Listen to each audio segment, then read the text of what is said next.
El saludo siempre desde el afecto para los seguidores de Consejo Sano. Este es un espacio que busca respuestas vinculadas con la salud humana. Y hoy vamos a hablar de la psicoprofilaxis obstétrica. Si los términos no te resultan familiares, pues quédate porque vamos a adentrarnos en este mundo interesantísimo, por cierto. Está con nosotros la doctora en ciencias, Lareisi Borges Damas. Bienvenida.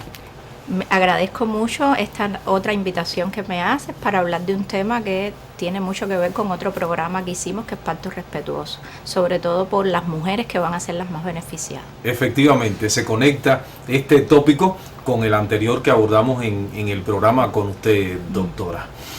Para algunas mujeres, para no ser absoluto, creo que no es necesario, pues el parto, el periodo gestacional, el embarazo, resulta tortuoso. Incluso en estos momentos de dar a luz al bebé, pues se viven experiencias muchas veces negativas y nos preguntamos, ¿están las mujeres preparadas para todo este proceso tan complejo que trae, por supuesto, maneras diferentes de ver la vida, necesidades afectivas, emocionales? ¿Cómo lo ve la ciencia en estos momentos? Y estoy hablando, por supuesto, de las ciencias médicas.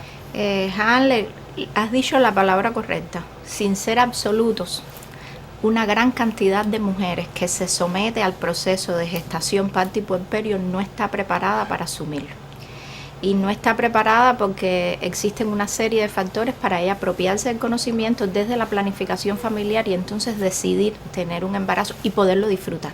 Porque la gestación se disfruta, el parto se disfruta y el puerperio se disfruta desde las características de cada una de las etapas. Y entonces llegamos a una interrogante que nos adentra ya de manera directa en el tema, la psicoprofilaxis obstétrica. ¿Qué propósitos tiene? ¿En qué consiste? ¿Cómo se puede concretar, digamos, en la vida de una mujer que ya está pensando con su pareja y con la familia salir embarazada? Bueno, para algunos televidentes que no dominan el término, porque puede pasar, incluso para algunas mujeres que no lo dominan, yo creo que sería prudente comenzar desde el mismo simbolismo de la palabra. Y psicoprofilaxis, desde el punto de vista etimológico, viene de dos elementos. Profilato, del griego profilato, que significa adelantarse, y del latín proveniare, que significa estar al frente. O sea que traducido simbólicamente quiere decir preparar para algo. Y cuando le pones el psico delante, bueno, mente, conocimiento, actitud. Y entonces sería preparar la mente a lo que va a ocurrir. Si le ubicas obstétrica, y entonces sería para el parto. Es preparar a la mujer para el proceso de parto. Pero como dijimos en el programa pasado, proceso de parto no es el acto solo de tener el bebé. Es todo lo que transita en ese periodo hasta tenerlo en brazos y pasar la etapa de puerperio. Objetivo de la psicoprofilaxis. Sí. Ella surge con el principal propósito de aliviar, mitigar o controlar el dolor del parto. Porque si cualquiera le pregunta a una mujer qué fue lo más desagradable de tu parto, cuando no es respetuoso, y ya te lo vuelvo a relacionar con el programa anterior, te dice el dolor, un dolor insoportable, un dolor que no se puede. Y entonces ese es el proceso por el cual las bases teóricas sobre las cuales surge la psicoprofilaxis.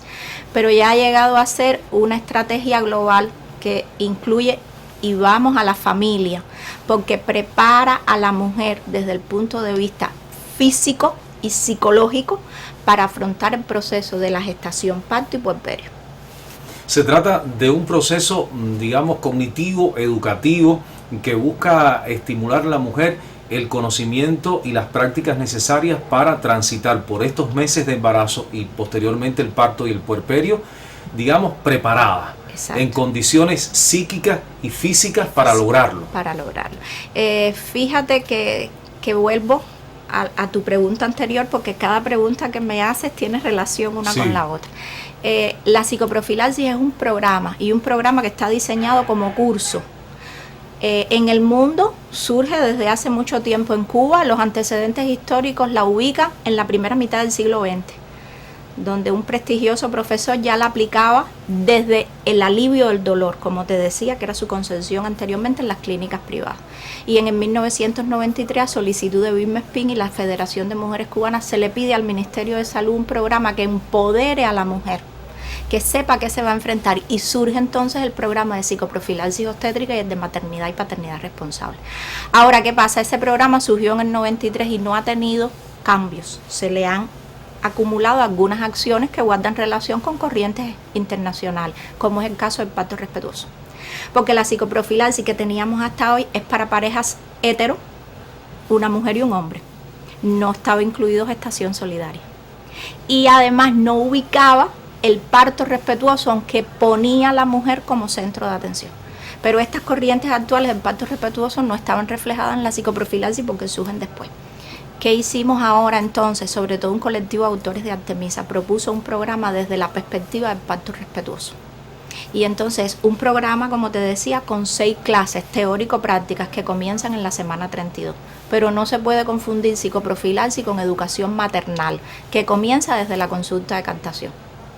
Y en esa consulta de captación se le explica todo: alimento, vestuario, calzado, ejercicios, reposo, relaciones sexuales, vacunación, enfermedades, toda una serie de elementos. Y entonces se deja la psicoprofilaxis en la semana 32 para el proceso de parto y puerperio. Es decir, que comienza en la semana 32 del embarazo, porque lo que anteriormente se hace tiene más bien un carácter educativo. Educativo, puramente educativo. Informativo. Informativo. Se le orienta a la gestante, incluso se le mandan acciones para hacer en la casa, que tiene que ver con las posturas, con el levantarse, con el sentarse, ya te dije, con el calzado, con levantar pesos. Pero la psicoprofilaxis como tal es un programa que comienza en la semana 32 de gestación. ¿Por qué? Porque se da la primera clase, se presenta el curso, se espera 15 días y en la semana 34, por las leyes revolucionarias que protegen al embarazado, ella sale de licencia de maternidad. Y entonces tiene todo el tiempo para dedicarse a la preparación física y psicológica para el momento del parto, porque la de la gestación ya la tiene. Doctora, ¿y concretamente se logra eso en nuestros territorios, en las comunidades? Porque yo siento de que lo más cercano es el médico de familia, el consultorio, el sistema primario de salud. A ver, en la psicoprofilaxis obstétrica juega un papel fundamental la atención primaria de la salud, como la describió el comandante, la base de la medicina.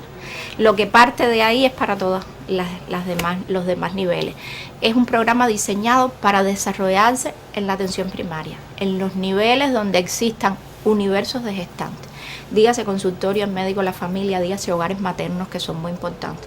Ahora, ¿dónde se realiza? Depende de cada institución, que selecciona un local con las condiciones para reunir ahí a las embarazadas. Antiguamente, muchos nos acordamos de que existía una seño encargada, una enfermera encargada del programa, e iba a las comunidades y establecía puntos, a veces en las mismas casas de una paciente que tuviera las condiciones para poder desarrollar el programa. Lamentablemente el programa se ha quedado rezagado. Y otro de los elementos que lo chocó grandemente fue la COVID-19 y el aislamiento social. Que dañó la vida muchísimo, pero que lamentablemente nos quedamos con algunos rezagos de ese aislamiento social, y uno de ellos fue la psicoprofilaxis obstétrica. Pues hoy no pretendemos aislarnos para nada, doctora, de este asunto, pero sí ya merecemos un receso. En breve regresamos. La invitación se mantiene activa, con vida. Espero se queden con nosotros hasta el final. Si has intentado dejar de fumar y no lo has logrado, te aconsejamos que no desistas. Sí, dejar de fumar es difícil. Lo afirman muchos de los fumadores que lo han intentado, pero no es imposible. Para empezar, piensa por qué deseas dejar de fumar. Quizás quiera proteger tu salud o tu corazón y vivir más tiempo, o podrías querer ser un buen ejemplo para tus hijos, o usar el dinero para otras cosas en vez de gastarlo en cigarrillos. Tu motivo para querer cambiar es importante. Uno de los métodos que aconsejan los especialistas es preguntarse: ¿por qué quieres dejar de fumar? Piensa en cómo te afecta ese mal hábito. La mayoría de las personas dejan de fumar y vuelven a hacerlo varias veces antes de dejar de fumar para siempre. Si tú eres uno de ellos, si empiezas a fumar otra vez después de haberlo dejado, no te rindas. De este modo, abandonar el cigarrillo te será más fácil en el futuro. Además, si estás listo o lista para intentarlo otra vez, hazlo, no esperes. Cada vez que lo dejes, aunque sea por poco tiempo, te acercas más a tu meta de largo plazo. Regresamos, estamos de vuelta y retomamos el diálogo con la doctora Lareisi. Doctora, habíamos cerrado el primer segmento hablando de cuánto dañó este programa, el aislamiento y todos los procesos que vivió Cuba y el resto del mundo en relación con la COVID-19. Se retoma la psicoprofilaxis obstétrica, ya va cobrando, digamos, mayor vida en el 2024, ahora mismo. Sí, Hanley, cómo no. A ver, aunque no ha llegado a los índices que deseamos según la cantidad de gestantes que tenemos en la provincia y en Cuba, no solo acá en Artemisa, la psicoprofilaxis ha ido en aumento porque ahora, como te expliqué anteriormente, es una psicoprofilaxis que tiene como resultado la preparación de la mujer para un parto respetuoso.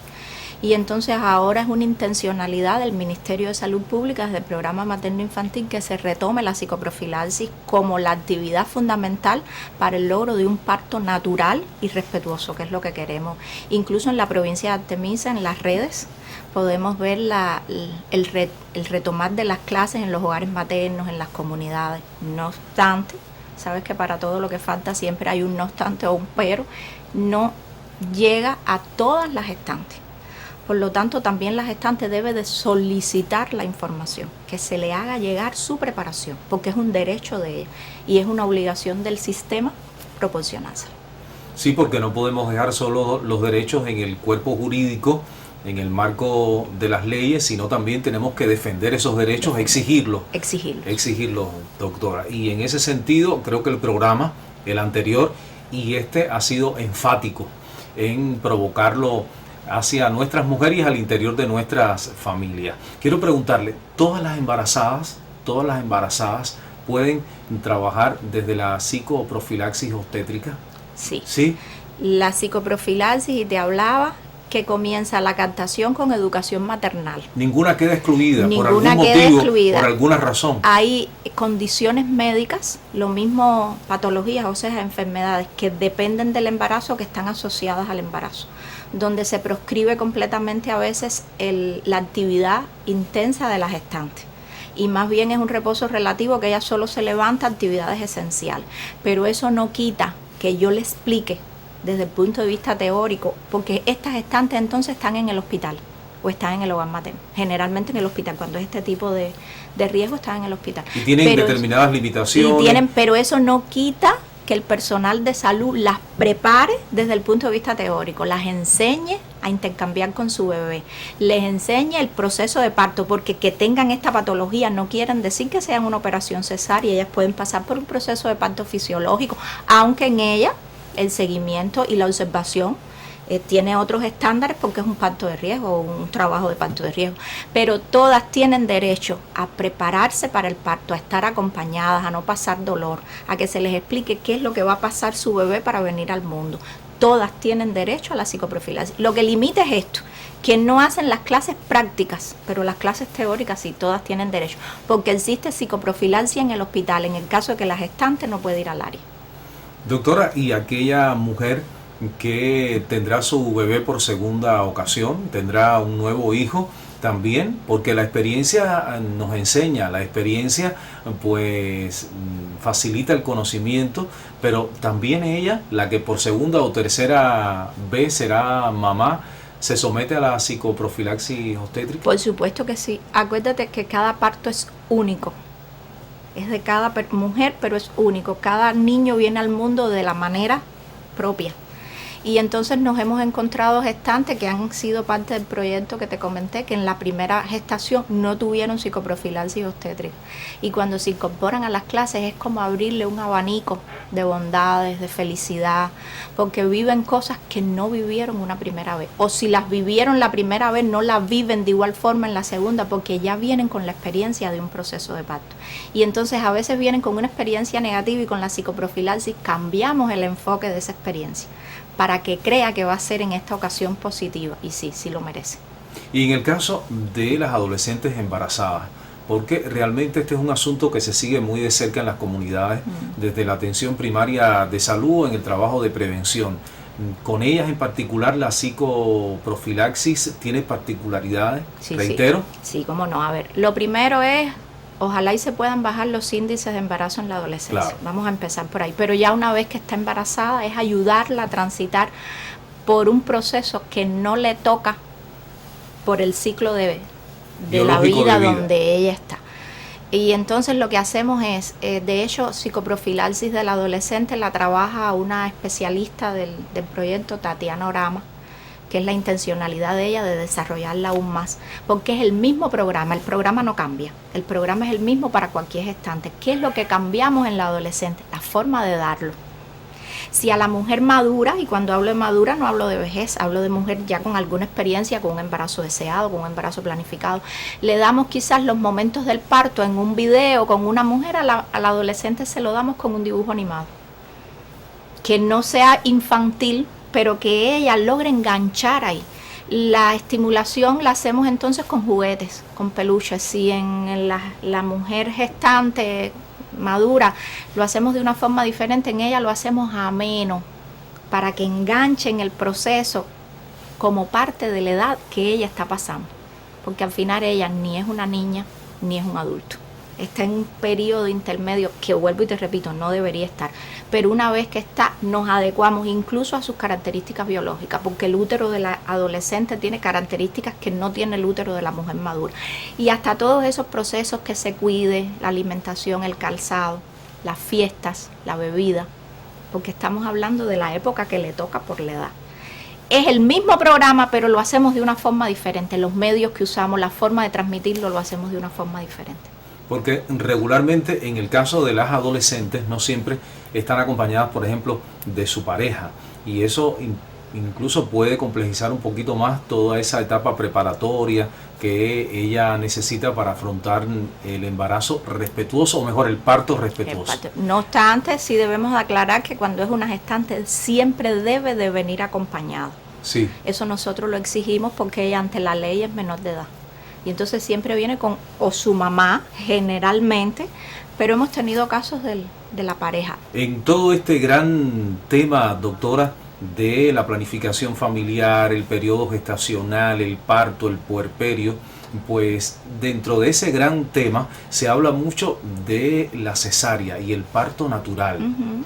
Y hay una defensa de los especialistas, muchos de ellos hablan de que siempre hay que buscar el parto natural. Cuando la psicoprofilaxis existe, obstétrica, de la que hablamos hoy, también se prepara a la mujer desde todo este programa y el modelo que usted ha defendido de aquí, podemos lograr en buena medida ese parto natural, claro, sin la necesidad de cesárea. Claro, a ver, te puedo dar un dato importante. El Hospital Ciro Redondo, el Hospital Provincial de Artemisa, es el hospital con menor índice de cesárea del país.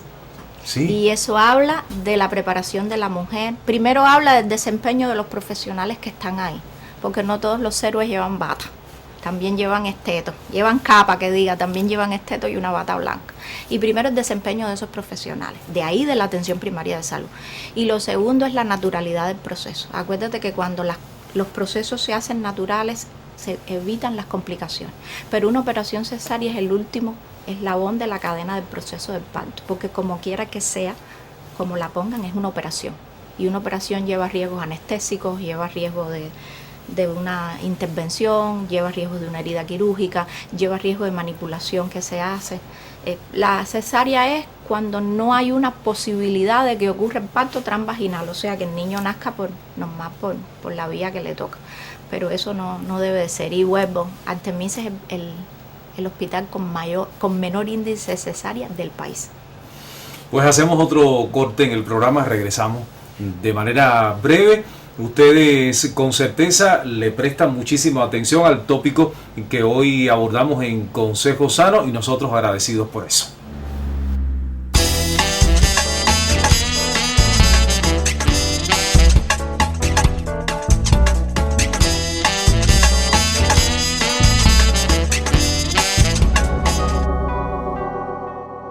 Tiempo para el regreso. Felizmente está con nosotros la doctora.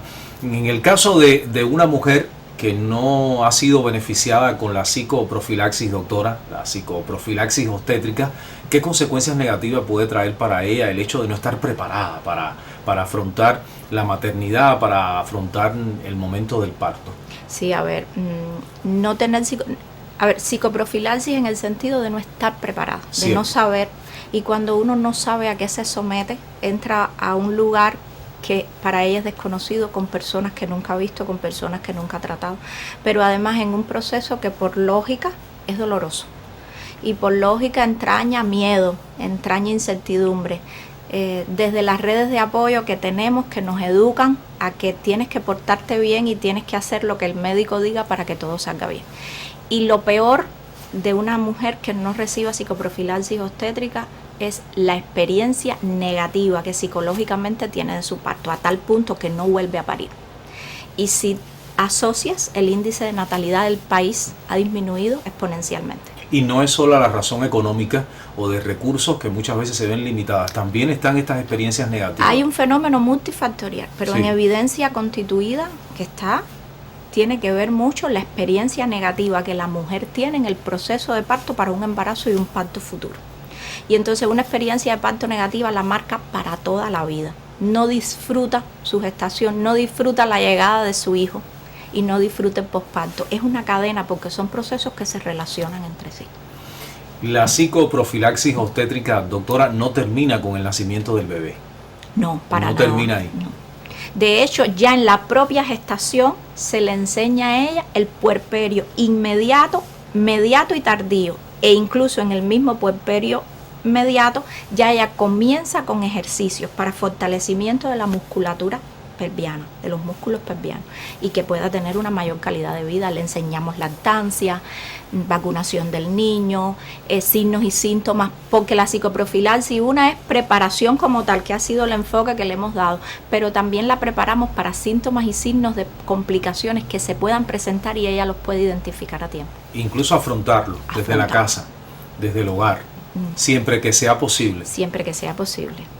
Siempre que sea posible. Y en cuanto a la sexualidad de esa mujer embarazada, doctora, también en el programa se atiende este asunto. Claro, porque tenemos ahí los estándares, que puede ser una mujer que ya con ese embarazo su fecundidad se satisfaga, esté satisfecha, y a veces solicita una esterilización quirúrgica, pero a veces no, porque no tiene la edad, porque no tiene las posibilidades, y ya desde la psicoprofilaxis nosotros enseñamos métodos anticonceptivos, cómo hacerlo a partir de los 42 días, que termine el puerperio tardío, que ahí termina la etapa de puerperio, que acuda a su médico de familia, que le oriente a la pareja el método ideal, que el ideal es el aceptado por la pareja, que no se puede volver a embarazar, las consecuencias de embarazarse en un periodo intergenésico corto para ella y para su bebé. Desde la propia psicoprofilaxis en la gestación ya nosotros empleamos esos términos, y ya te hablé de los 1000 días del niño.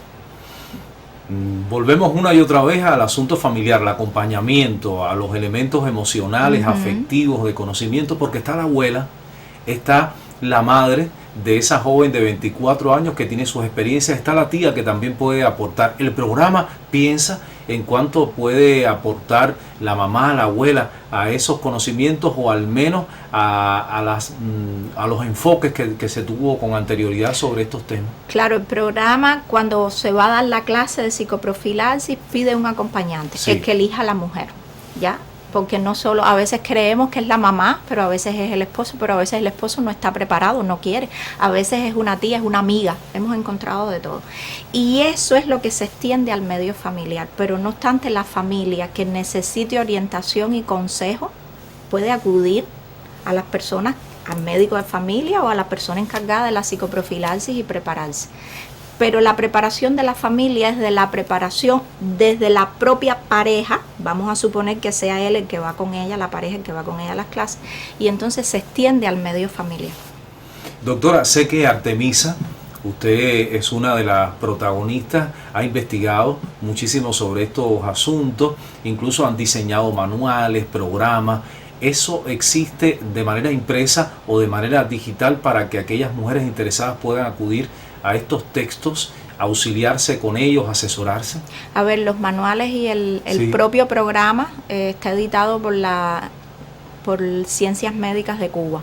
No está impreso, está digital, puede ser accesible, está en un sitio que tiene la facultad que se llama Pacto Respetuoso, una concepción integradora, pero se le ha dado a la Federación de Mujeres Cubanas, al Departamento de Educación y Promoción de la Salud de Artemisa. Se ha discutido en capacitaciones que hemos tenido en el país con el Ministerio de Salud Pública, y hoy ese es el programa que se está implementando con sus adecuaciones, porque toda obra humana es perfectible, y todavía en cada momento y cada investigación nos hace incluirle más elementos al programa. Ya te dije que con la profesora Tatiana estamos trabajando un manual propio para adolescentes. Para adolescentes, que es un sector vulnerable. Vulnerable. Y además queremos trabajar otra línea que es la psicoprofilaxis de emergencias, que no la habíamos tocado. Y es cuando ella no tiene ninguna preparación y llega al hospital en proceso de parto. El personal que está tiene el deber de darle la clase de una forma reducida, y lo que estamos es tratando de implementarle a ese personal cómo dar la clase. Dijo un término que me parece valioso para cerrar el programa, doctora, el deber. Hemos hablado de derechos, hemos repetido lo importante que resulta para esas mujeres pues defender esos derechos y sus deberes, el deber de buscar la información, el deber de encontrar respuestas para prepararse. Doctora. Más que deber, a veces cuando nosotros hablamos del tema, hablamos de autorresponsabilidad en salud.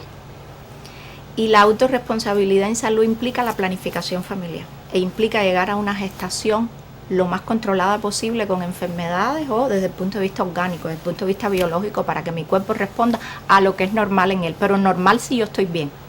Si yo tengo alguna alteración, ya se rompe lo que es natural.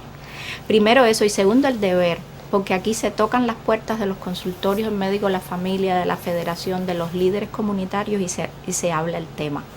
Pero también pienso que se deban fortalecer desde los propios sistemas de salud el enfoque a aumentar la propaganda y la divulgación del tema hacia la mujer, para que ella solicite en los centros de trabajo, en las secciones sindicales, tocar el tema, porque eso es empoderamiento de la mujer. Y está respaldado hasta por un decreto presidencial, que es el programa de atención, de adelanto a la mujer, que siempre lo vemos en las propagandas y todo, y de verdad esto es una de las aristas que tiene el programa. Un programa que no siempre comprendemos en toda su magnitud, ni conocemos las bondades que realmente propone. Muchísimas gracias, doctora, por estar con nosotros. Gracias a ustedes por traerme acá. El agradecimiento también para el público del programa que nos sigue semana tras semana. Dentro de 7 días regresamos para compartir otro consejo sano.